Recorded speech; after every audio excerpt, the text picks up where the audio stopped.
Growing up in Highland Park, Daniel Katz was known as a hockey player and guitar lover. But never did his parents think he would also be labeled an overdose victim. Our lives have been shattered. 2 years ago, Daniel died from taking too many OxyContin pills. To help his family cope, they set up this drug awareness foundation. There's nobody you know today, nobody, that somewhere along the line, their friends or family members, somebody's not addicted to prescription pills. According to the U.S. Health Department, nearly 7 million Americans abuse prescription drugs. That's more than the total number of people who abuse cocaine, heroin, hallucinogens, ecstasy, and inhalants combined. It's an epidemic out of control, and I think maybe people are starting to see the problem. Part of the problem is prescription pills are readily available. You don't need to get them from a doctor or a pharmacist. Today, they're sold by dealers at playgrounds, community centers, even in the business district. We know that he distributes thousands of pills every week up in this area. The DEA is concerned enough, it recently set up a new squad. Agent Sheila Lyons tells us they've been so inundated with tips, they've been going undercover at least twice a day. Approximately 500 pills a day that we take off the street, 500 to 1,000.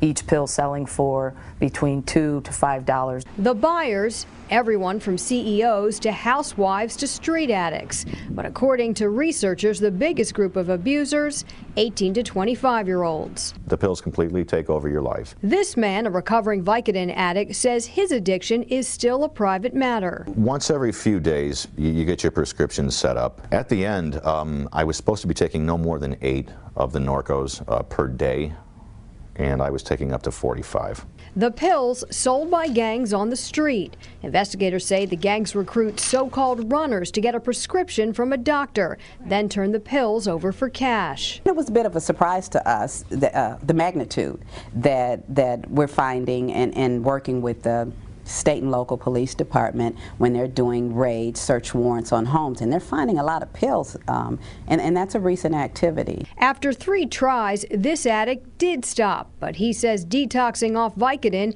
is harder than quitting heroin. That's the mistake people make. You think it's going to be different. It's not. It's going to be the same or worse every time. Much worse than Daniel Katz's family could ever imagine. My wife and I struggle every day. It's something that we'll go through the rest of our lives. This doesn't go away. The DEA tells us so far at least 2 gangs are now running the prescription drug market. The most popular drug for sale on the street is hydrocodone, otherwise known as Norco or Vicodin. If you know someone with a prescription drug problem or have more questions about prescription drug abuse, check our website, myfoxchicago.com. Just click on the links and numbers section. Jeff? What happened to this Glen Ellen home certainly is horrible, but what happened next is even worse. They took our money and didn't do the work and just let us sit dry. Barbara and Ken Wilkie are out 11 grand because they trusted a company called Fidelity Reconstruction. The day after a tree fell on their home in June, he just walked up and said that he could be the general contractor to take care of everything. The Wilkies trusted the man because he lived in the neighborhood. They signed a contract, wrote a check for $1,000, the amount of their insurance deductible. Then later signed over a second check for just over $10,000 when they got the money from their insurance company. He kept telling us they had to change the scope, that the insurance adjuster didn't include everything, and kept postponing. While the Wilkies waited and waited, over in Carroll Stream, Frank Lake was going through a similar ordeal. Well, that's the first time I ever got burned. Lake's roof started leaking after a hailstorm in August. He says Fidelity Reconstruction contacted him by phone right away.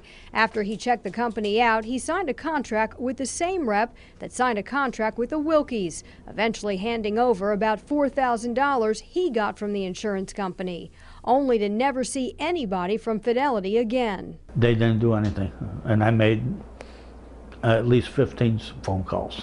Since then, Lake and the Wilkies have filed complaints with local law enforcement and the Better Business Bureau. Well, since July of 31st of this year, we received 14 complaints. Steve Burness with the BBB says he's seen this type of operation before. The BBB gives Fidelity Reconstruction NF its lowest rating. They take money from consumers and then they, pay somebody else off or start to work and they run away. The Cook County Sheriff's Department, along with the DuPage County Sheriff's Department, the Illinois Attorney General, and the Cook County State's Attorney have all launched their own investigations into Fidelity Reconstruction. They're even working with authorities in Houston, where nearly a dozen complaints have been filed against a branch of Fidelity Reconstruction in Texas. When we visited Fidelity Reconstruction's corporate office in Schaumburg, we discovered the employees were gone. The lease manager tells us by late summer, he started receiving calls from Fidelity customers complaining they were ripped off. It got to a point where we just said enough's enough, and we shut them down. You can see on this surveillance video what happened the day Fidelity Reconstruction was evicted. According to the lease manager, the employees came back after hours to collect their equipment and records. They only left after security called Schaumburg police. We tried to find those employees, but they were not at home and they did not respond to our messages. We did finally contact Fidelity Reconstruction's former Vice President of Sales and Marketing, Shel St. Clair, by phone. She said, quote, "I would like to help the homeowners, but I do not have access to our files or scopes. No one is trying to screw anybody. What happened to Fidelity Reconstruction is it suffered a huge economic loss." Fox Chicago News has learned the company St. Clair is now working for, Integrity Claims Consulting, based in Northbrook, has been sent letters from the Cook County State's Attorney's Office to cease and desist operations for acting as an insurance adjuster without a license and failing to notify consumers of their rights to cancel a contract. Integrity representatives did not return our request for comment. As for Fidelity Reconstruction, 3 months later, Frank Lake still has a leaking roof. They're nothing but a bunch of thieves. And when I don't have a penny in my pocket, I'm retired, yes, it bothers me. 4 months later, the Wilkies finally paid to have their tree removed. But repairing their trust will take much longer than it takes to repair their roof. These are hard times. So now I think everyone needs to be careful now not to be taken advantage of. Authorities believe Fidelity Reconstruction is still operating in Kansas as advertised on its website.